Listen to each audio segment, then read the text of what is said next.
You know this is going to be a good one because right off the bat we kick off with an execution. On the chopping block we have the legend himself. Gabimaru the Hollow is our MC. They say he's a hollow man without blood or tears, a heartless monster who killed 20 men when he was arrested. As for why he was arrested, he was the best in his village. He married the chief's daughter, but after he got married he tried to quit and leave the village, and unfortunately, the village doesn't let anyone leave, so they set him up to be arrested. Little side note, Gabi is from Iwagakure, and most Naruto fans will remember this is the same village that Onoki, the third Tsuchikage, is from, the Hidden Stone village. And as we know, Lord Mu was the strongest ninja in the Hidden Stone. Anyways, a bunch of execution methods are tried on Gabi, such as being burned alive, being boiled in oil, even being pulled apart by bulls, but none of them work. As a last resort, an Asaiman is brought in for the job. Asaiman are master executioners from the Yamada clan and are capable of beheading criminals in a single blow. Gabi is strong enough to instinctively realize the Asaiman, whose name is Sagiri, is the real deal and can behead him. However, it turns out Sagiri had her own agenda in taking on the job of killing the unkillable Gabimaru. She's under orders from the Shogun to find strong candidates, preferably ones on death row, to send on a suicide mission to a mysterious island to find the legendary elixir of life that can make anyone immortal. In exchange for risking his life, Gabi will receive a pardon from the Shogun that will grant him protection from both his village and the magistrate's office. Gabi agrees to this deal, and he, along with the other candidates, are taken in front of the Shogun. They are shown the only survivor to come back from where they are going, a former samurai who now has flowers blooming all over his body, and they have no idea what happened on the island. The candidates will be assigned monitors. They are reminded that they are still condemned criminals, and that still hasn't changed. The rules are very simple. If you try anything funny while on the island, you'll get popped. If your monitor ends up dead, you'll get popped. If your monitor is not with you when it's time to go home, then you won't be allowed on the return boat. Before they go on their journey, they are asked to reduce their numbers, because the ship can only handle a certain number of them. Plus, there's not enough Asaiman to monitor everyone. This starts a bloodbath as the criminals slaughter each other for the chance of freedom. Gab, the artist of death, paints the scene red with blood and guts as he jumps from one criminal to the next, ripping throats, breaking necks, and spilling guts. Eventually, 10 people are selected for the trip, and whoever died just now is considered to have been useless and wouldn't have survived the island anyways. After that display, we have our 10 finalists that will be going on the island, and these are Azachobi, the Bandit King, who will be monitored by Toma; the Sword Dragon, Tamiya Gantetsusai, accompanied by the rank 9 Asaiman Fuchi; Twisted Cane, the Hunter of 100, monitored by Kisho, the rank 11 Asaiman; Nurugai of the Sanka, and her monitor Tenza, rank 10 of the Asaiman; Horumbo, the Killing Prayer. No idea who his monitor is, but we assume it's Jika, rank 3 of the Asaiman. He was there on the mainland, but we never see him again. Runaway Shinobi, Gabimaru the Hollow with Sagiri, of course. Akaginu, the Cannibal Courtesan, accompanied by the baddest Asaiman to ever do it, the Blind Chad, Shion, rank 4 of the Asaiman. Yuzuriha of Kishu, the Kunoichi, accompanied by Senta, rank 5 of the Asaiman. Moromakia, the Apostate, accompanied by Genji, rank 8. Rokuroda, the Giant of Bizen, accompanied by the rank 1 Yamada Asaiman Aizen. As soon as they land on the island, Gabi is attacked by Twisted Kion, a warrior monk who ended up being obsessed with weapons. The monk reasons that because they have no clues as to where or how to find the elixir, aside from this magnificent piece of art, then the best way to increase his chances is to kill the other candidates and take his sweet time looking for the elixir. A good plan, however, it didn't factor in the Hollow. Gabi easily fodders the monk with his hands tied. All around the island, the numbers keep dropping. Moromakia ends up dead when he gets tricked by Yuzuriha. Horribo, the Killing Prayer, is ripped apart by the Bandit King Chobi. Akaginu gets foddered by Shion. She tried to seduce the Blind Chad and got beheaded on the spot for her insolence.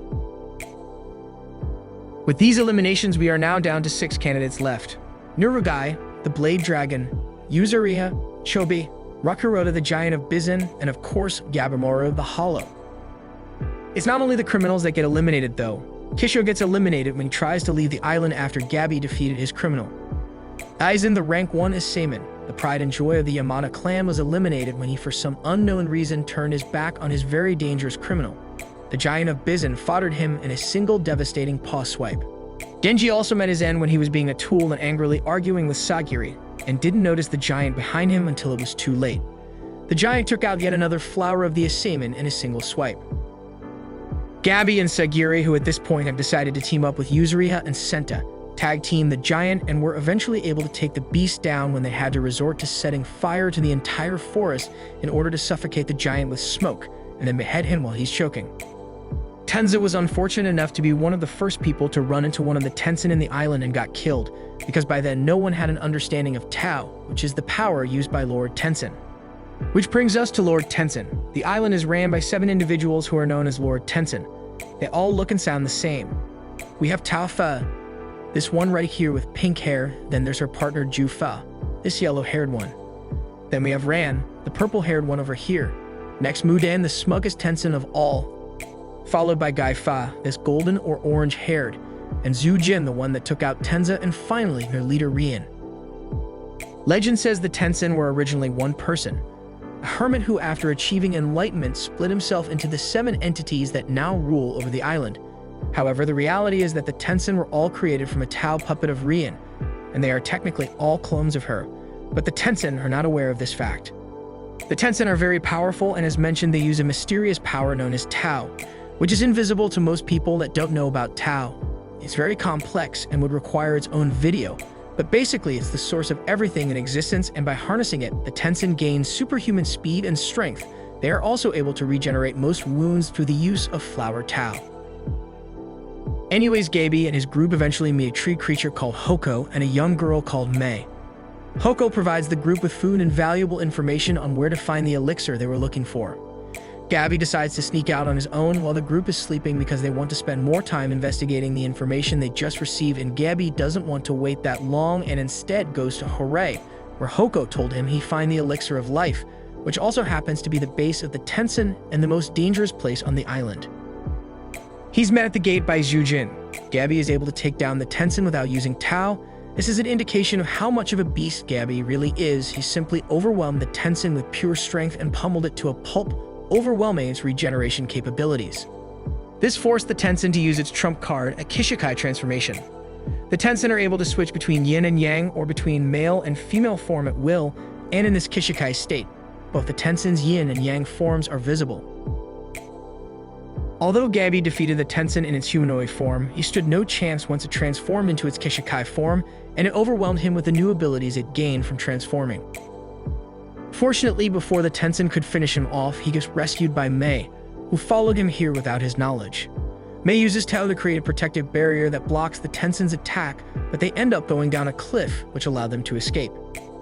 After this escape, Gaby and Mei run into the Blade Dragon and Fuchi. Another alliance is formed, and Gaby tells them about the Tensen while Mei teaches them about Tao.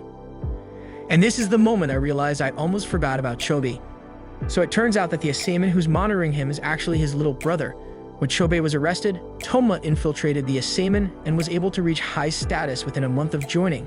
He then offered the pardon deal to his brother to get him off. Anyways, the brothers also had a run-in with 2 of the Tensen Jufa and Tao Fa. They were easily taken down and thrown in a pit.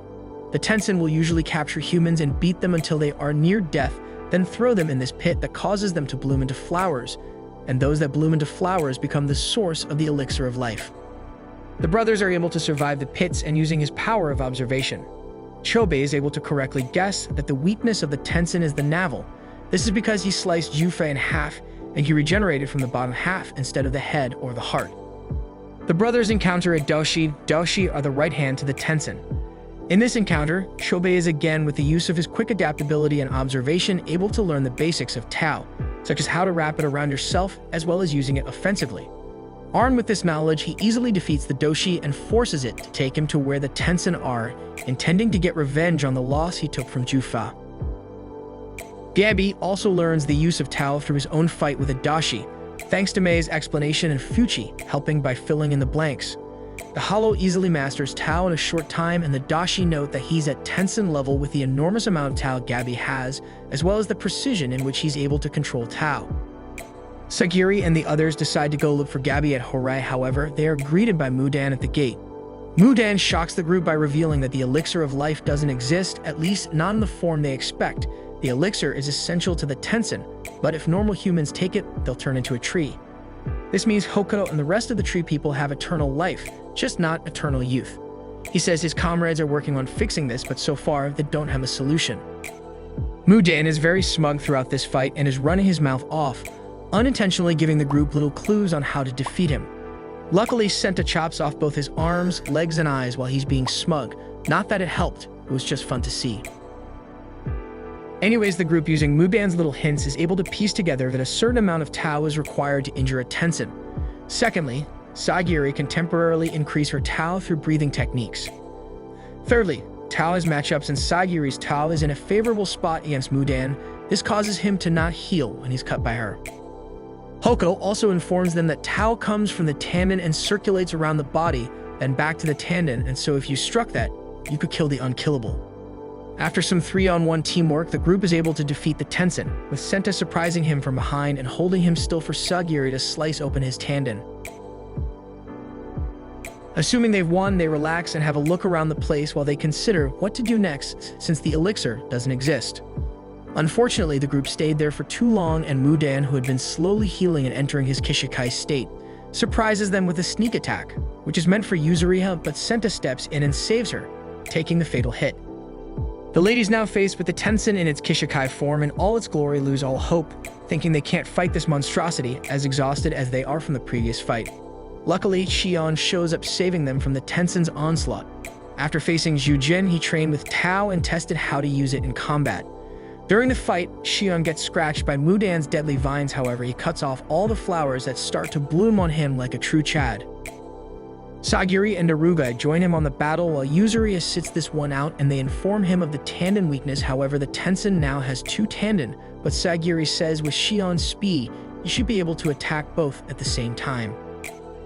They manage to give Xion an opening. However, as he's about to strike, he hesitates because while they said this is its weakness, he doesn't feel any strong Tao flowing from it.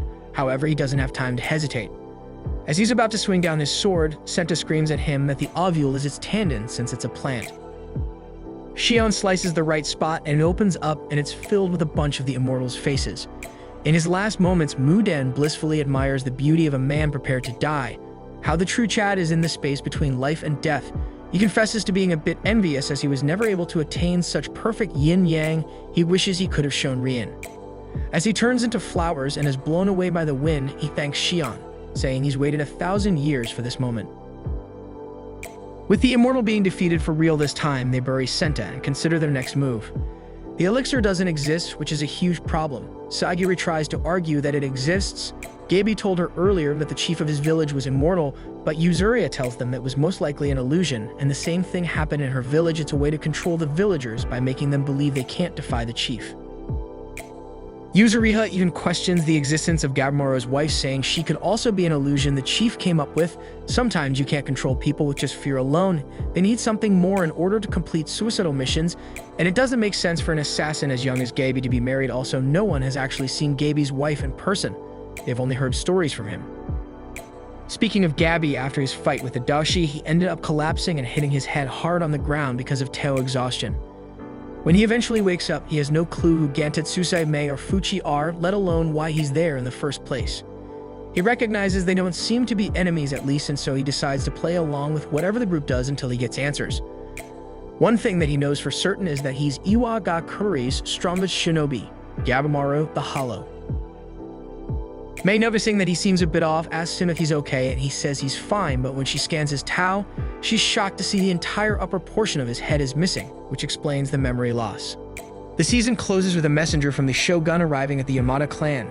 The Yamada Asaiman are once again requested to go to the island, and the rank 2 Yamada Asaiman Shugen will be leading this mission.